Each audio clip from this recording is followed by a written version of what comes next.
From Mario to Master Chief. That game is awesome. 8-bit to high def. The battle is on. It's one team trying to beat the other team. Heroes versus assassins. Finish him. Finish him. Finish him. Legends versus monsters. She's the toughest bad guy in the game.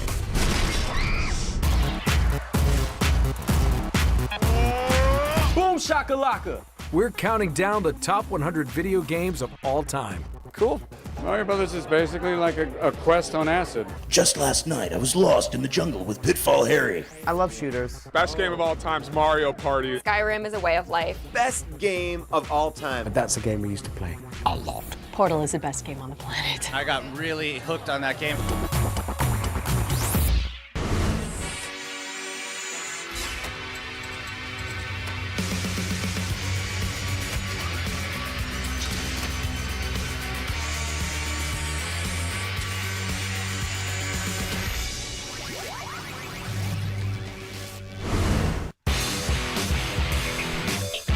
Grab your Lancer, duck behind some cover, and prepare for number 80 on our countdown, Gears of War 3. Here we go again. Gears of War 3, man, is like my favorite video game. Released in 2011, Gears of War 3 brought fans bigger battles, better multiplayer action, and an explosive conclusion to the epic story of Marcus Phoenix and his ongoing battle against the vile Locust Horde. We really swooped in with an amazingly well-polished game that had the best of both worlds from the first and second game. We knew this was the end of the trilogy. This was the end of Marcus's story, and it had to be the best one ever. And basically, Gears 3 is 4 games in one game, but the campaign is huge, Horde is huge, Beast is huge, competitive multiplayer is huge. I feel like I'm a beast. Like, I feel like, you know, there's no competition. I could hold my own against anybody in the game when I'm online. My husband and I play together. I had to do a lot of shooting him in the face and then acting like I didn't know it was him, which is really hard to do after like the 100th time you've assassinated your husband, to be like, oh my God, is that you, honey? I didn't realize that. I'm so sorry. The Horde mode in Gears 3 is insane. It's addictive. I start playing at 7 o'clock at night, and the next day I know the sun's coming up. Intense action has always been a staple of the Gears franchise. But what really set Gears of War 3 apart was its moving storyline. We did a really good job of blending kind of seamless cinematic gameplay with really, really good storytelling. That kind of culminates in the death of a key character about halfway through the game, which a lot of gamers really have told us that has brought them to tears.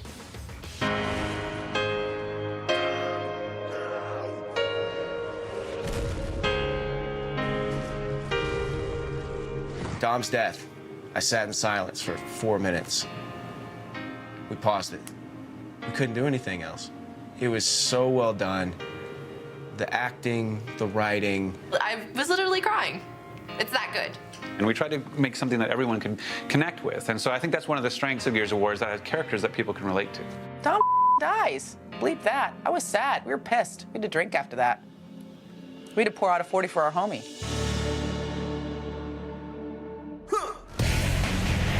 Gears of War 3 improved on 2 already incredible games to create a bullet-riddled masterpiece that we'll be playing for years to come. Gears of War 3 will always have a special place in my heart. There are so many huge releases every year, yet Gears 3 has been in my Xbox 360 every day since it dropped, and there's something to be said about that. Next up, a trippy psychology lesson disguised as a video game. At number 79, Psychonauts. Psychonauts. Blew my mind. You are all psychic soldiers. The brainchild of devious game designer Tim Schafer, Psychonauts hit consoles in 2005. Part platform game, part mind-bending adventure. The game's plot concerned, well, let's have Jack explain. You're this kid. My name Starts with a D. is Rasputin. Who goes to this psychic camp for kids to develop their psychic powers. The adventure takes place in different people's minds and psyches, and you gotta like figure out their psychological damage to conquer the game. It's pretty groundbreaking and creative. This is so cool. I took a class on dreams, and people, when they have dreams, they take their lives' problems and turn them into these crazy, real, literal, like, monsters that you fight in your head. So we could do anything we want in that game. We could go anywhere. Area attack! There's a level in the game that's a meat circus. It's a circus, and it's meat. It doesn't actually make any sense, but it's amazing because it's that surreal nature of it. Psychonauts was critically lauded upon release and attracted a cultishly devoted fan base, even if the game was viewed as a commercial flop. It is one of the best games I ever played. It should have gotten more attention than it ever got. Obviously, it made your list, so there's something to be said here. Is this your list of top 100 games that were canceled? Because I don't know how many games on this list were canceled, but that game was canceled. And it came back from the dead, and it is still here.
sports video game of all time? Blades of Steel. Why? One reason. Fighting. Oh, I totally play just to fight. If I can't knock you out and hurt you, then I don't want to play. Or if you got into a fight with another player and you lost the fight, then you ended up in the penalty box. When does the loser also then get penalized unless it's communism? Blades of Steel is pulling no punches when it comes to what makes this NES classic one of the best sports games of all time. Hockey players getting concussions, that's a sports game. Forget everything else.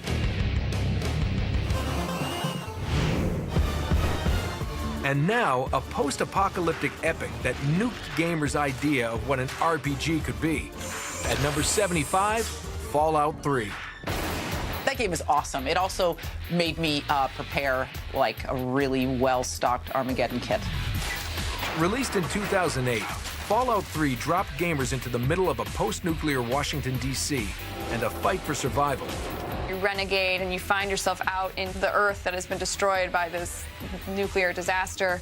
And it's all about kind of interacting with the locals that live out there. Outsider, you have arrived. Please come closer. So you're like fighting people in the middle of the desert. You know, you're fighting these giant mutant brutes.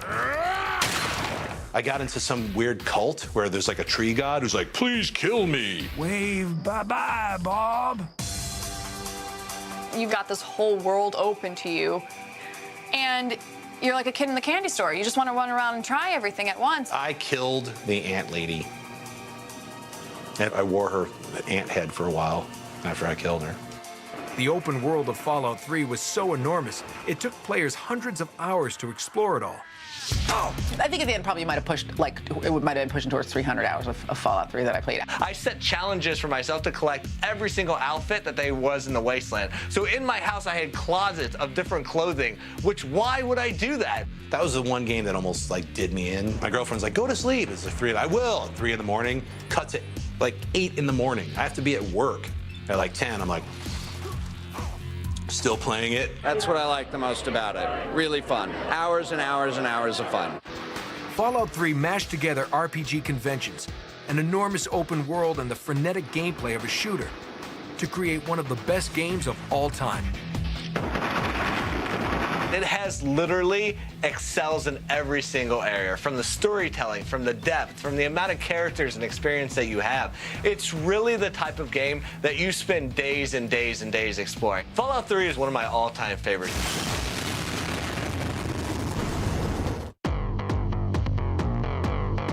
Next, a game that transformed a Nintendo character into a video game icon. At number 74, it's Star Fox 64. Playtime is over, Star Fox. I remember playing Star Fox 64. Oh man, Star Fox, one of those, brings me back. It was great. It's brilliant. Star Fox 64 was amazing. Released in 1997, Star Fox 64 blasted Fox McCloud and the popular Nintendo series into the third dimension. It was just sort of our harmless game because it was about a fox in a spaceship, which your parents can't get mad. When Star Fox 64 came out, everybody was really excited about how good the graphics were.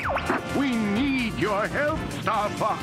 The graphics were incredible, the colors, what you were able to do with the spaceship. When it was released, Star Fox 64 flew off the shelves and shot down Mario to become the fastest-selling N64 game ever. Take that! If you had an N64, you had this game. You know why? Because the characters talked. Never give up. Trust your instinct. Some sound effects and voices that are a little bit too over the top. Do a barrel roll. Do a barrel roll! Barrel roll! Do a barrel roll. Thanks, buddy. Thanks for reminding me that I'm barrel rolling right now. I actually secretly hoped that I was in some kind of Last Starfighter scenario where I could fly a hypothetical spaceship at this point and fight to save the universe with other animal-themed heroes. My Emperor! I failed you! Not all great Nintendo platformers feature Mario or Luigi. At number 73, it's Mega Man 2. God, Mega Man, you play those games? They're amazing. Mega Man 2 was released on the NES in 1988 and was an instant hit. Mega Man 2 is probably one of the coolest video games ever because it's like a superhero game. You know, Mega Man was damn, he was cool. I love Mega Man.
Before the break, we asked which of these games was originally conceived as a TV show by Steven Spielberg. The answer?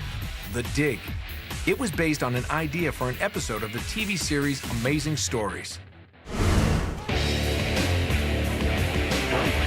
Next up, a classic fighting game that brought a new level of action, intensity, and infamy to gaming. Finish him. Finish him. Finish him. Dun, dun, dun. Finish him! At number 72 on our countdown, one of the most notorious and controversial games ever, Mortal Kombat. Mortal Kombat! It was brutal. That Mortal Kombat was exceptionally brutal. It became one of those games that's corrupting the youth of America. Congress had this whole thing, started going after the video game industry, and they're like, these video games are making kids violent. I was like, there was never a time where, you know, I'm gonna go to school and beat some kid up. Mortal Kombat is credited with inspiring the ESRB game rating system and was the first game to warrant an M rating for its mature content. Mortal Kombat was not appropriate for children. And that's, of course, why all of the children wanted to play it at the arcade. Mortal Kombat was that game that, you know, only a few of the kids had, and, you know, everybody wanted to go over to their house and play when their parents weren't around. It was like somebody having a dirty magazine or something. Everybody wanted to go and, you know, rip somebody's head off. Mortal Kombat hit arcades in 1992 and hit hard. With its brutal one-on-one death matches and plentiful gore, the game couldn't help but attract attention. Wins. I remember being a teenager and coming into the arcade, and I'm hearing all these sounds of just this, finish him.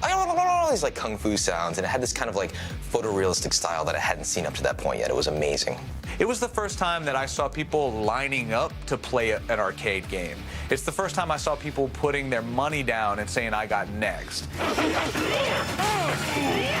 In the wake of other fighting games, Mortal Kombat stunned with its over-the-top gameplay and brutal level of violence. Street Fighter 2 had become this kind of phenomenon, and then Mortal Kombat comes along as the guy in the rated R movie, and there's buckets of blood flying around, there's disembodied voices laughing. All of the awesome, really fun things that you got to do with the characters, instead of just hitting them, were all insanely magical and insanely, like, violent and deadly. As a teenager, this is pretty much the freaking coolest thing you could ever imagine. Mortal Kombat did more than provide hours of entertainment.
1983, they blew people's minds. They had the smoothest moves. It looked really realistic compared to any of the other games. Whenever things go really bad for me and things have just broken down, I can almost hear Luke Skywalker say, "I lost R2." Because that's the way I feel when things have gone really bad. I feel like I've lost R2.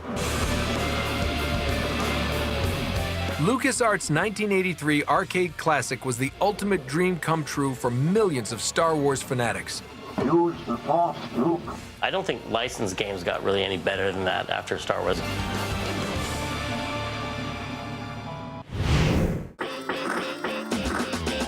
And now for the classic beat-em-up that let you and a buddy join forces for a side-scrolling smackdown. At number 69, Double Dragon. Oh, wow. Double Dragon. Double Dragon. Oh, my God. That knee punch. Like when you grab a guy and you just boom. Double Dragon's an awesome game. Released to arcades in 1987, Double Dragon was as straightforward as games come. You're the Double Dragon dudes, and you have to go and fight the Black Warrior gang and like the side-scrolling gang where you're beating them up so that you can save this chick, Marion. Double Dragon, it's like playing with two Patrick Swayzes from Roadhouse. It basically, that's the guy I want to be. Like, take somebody down by the river and like break their neck and like, you know. Double Dragon won over gamers with the then revolutionary opportunity for two-person co-op play. That was a great co-op game. I love that. Me and my brother can both get down on at the same time. If you both get to the end of the game together, you have to fight each other for Marion's love. And while Double Dragon strained the bonds of brotherly love, it also pushed the envelope of what games could achieve, inspiring generations of beat-em-up games to come. Double Dragon is fun. You just walk through, punching and kicking, man. Punching and kicking, looking rad with a mullet. That's it. That's all you need in a game. Coming up next, parkour is king from the sands of Persia. I really like the Prince of Persia games. To the streets of Italy. It definitely made killing people look like good exercise. Plus, we go above the rim for a hardcore favorite.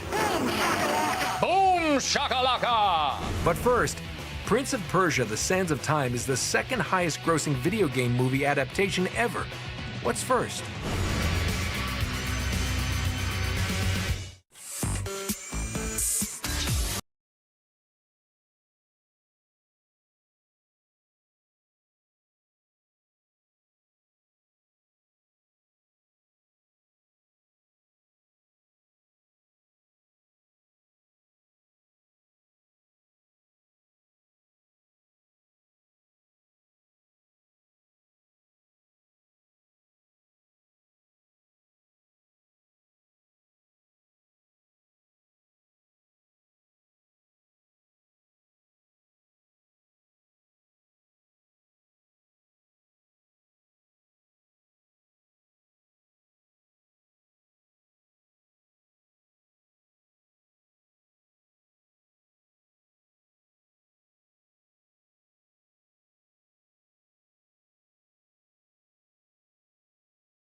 This crazy, weird, Lego block idea of a game got turned into a massive empire because the fans appreciated it so much. The gameplay is deceptively simple, but the possibilities are limitless. You explore a vast open world for resources that you then use to create buildings made of textured 3D cubes. The thing that I actually like the most about Minecraft isn't even really playing Minecraft, but going online and seeing all the crazy that these kids built.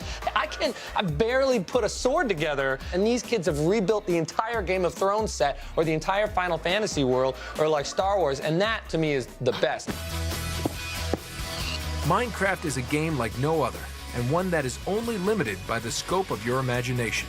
Completely reimagined how I thought about a survival game, how I thought about a building game, how I thought about PC gaming in general.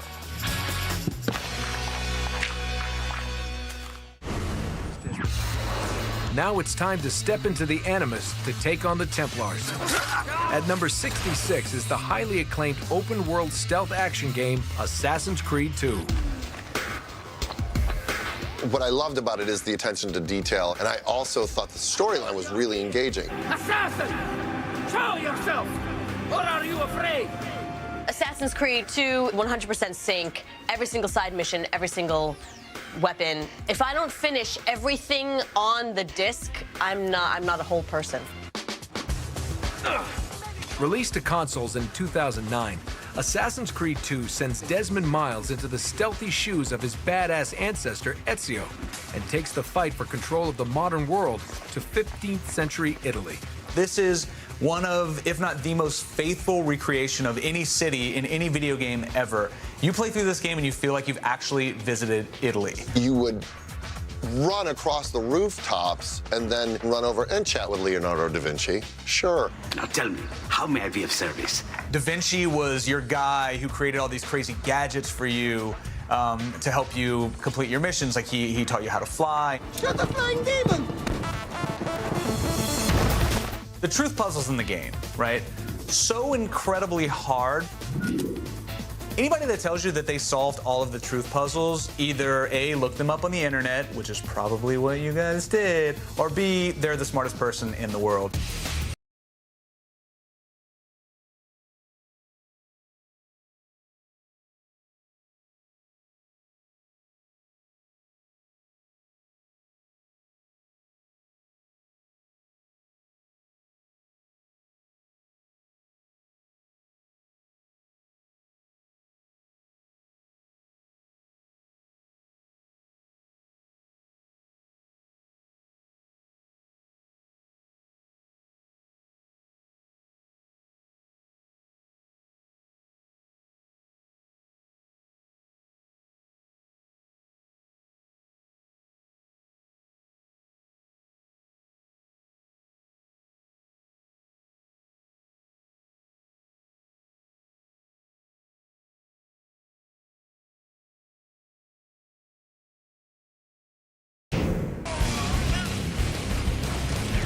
It's one of the most fast-paced, violent, and insanely fun video games ever made. At number 65, Unreal Tournament. Unreal Tournament was a really fun game. I love the multiplayer aspect of that. Unreal Tournament was the first-person shooter that Epic Games ever did, and it was an immediate success. It was frenetic, and it was a really good time. Unreal Tournament was released for the PC in 1999, and it was all about one thing: multiplayer carnage. You run around and kill people. That's the storyline. Unreal Tournament showed the world that, like, hey, captivating, gripping single-player story is great, but there's also this other thing that you can do. It was fast-paced. You died a lot, but you also killed a lot, and it had a lot of fun, sort of futuristic weapons. One of the most, man moments of my life was playing Unreal Tournament while Oz was on the other TV. So we're watching, prison and then playing Unreal Tournament at the same time, and it's doesn't get any nerdier or more manly than that. Unreal Tournament was a trailblazing achievement in online warfare, featuring game modes that are now standard in most multiplayer shooters. The Call of Duties and the Battlefields of the world, I don't think they'd be as successful as they are without the multiplayer component, and they owe all of that to what Unreal Tournament was doing back in the day. Congratulations. Coming up next, we set our sights on the original first-person shooter. Not only do you get to fight Hitler, it's a freaking robot Hitler. Before Kratos finally gets his revenge. God of War 3 is epic in the true sense of the epic. Plus, it's time for tip-off in the hottest basketball game ever. If in a real game if the ball was on fire, game over, let's reschedule this.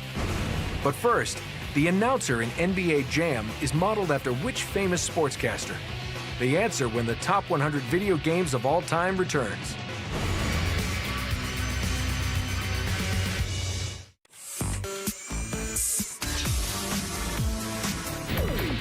Before the break, we asked which famous sportscaster is the announcer from NBA Jam modeled after? The answer? Marv Albert, who actually narrated the 1996 version of the game, NBA Jam Extreme. Next up, the game that set players on fire.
button masher. Civilization 2 is for a, let's say, more bookish kind of gamer. Sid Meier's Civilization 2 was too smart for me.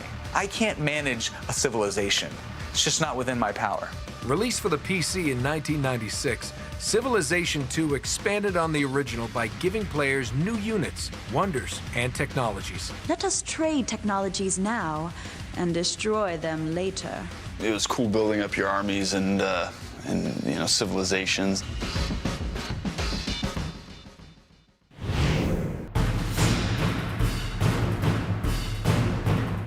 Up next, a game that managed to make Greek mythology fun. At number 61, it's God of War 3. That gotta be like one of the best video games like ever. God of War 3 was released exclusively to the PlayStation 3 in 2010 to great fanfare and high expectations from die-hard fans of the series. It didn't disappoint. God of War 3 is epic in the true sense of the epic. When I first started the game, it's like you climbing up this large, like, Mother Earth, and like Zeus is all the way at the top, and it's just like crazy. The God of War games are about this guy, Kratos, who was tricked into killing his family by Zeus, so now he has promised he's gonna go kill all of the gods. Kratos is an angry young man. Zeus! Your son has returned. He's got a lot of issues to work through. Kratos must be a real bummer at parties. Like, he's the douchebag in the corner doing Jaeger bombs, you know? God of War 3 pushed the PS3 to its limits with huge boss battles, swarms of enemies, and incredible graphics. The graphics was on point. I loved the fight and the combat in it. Whew. It's flingledy dingles. When I first started playing God of War, it was just like really one of those video games like, is this really happening during this game? 2 thumbs up for God of War, 3 thumbs up for God of War 3.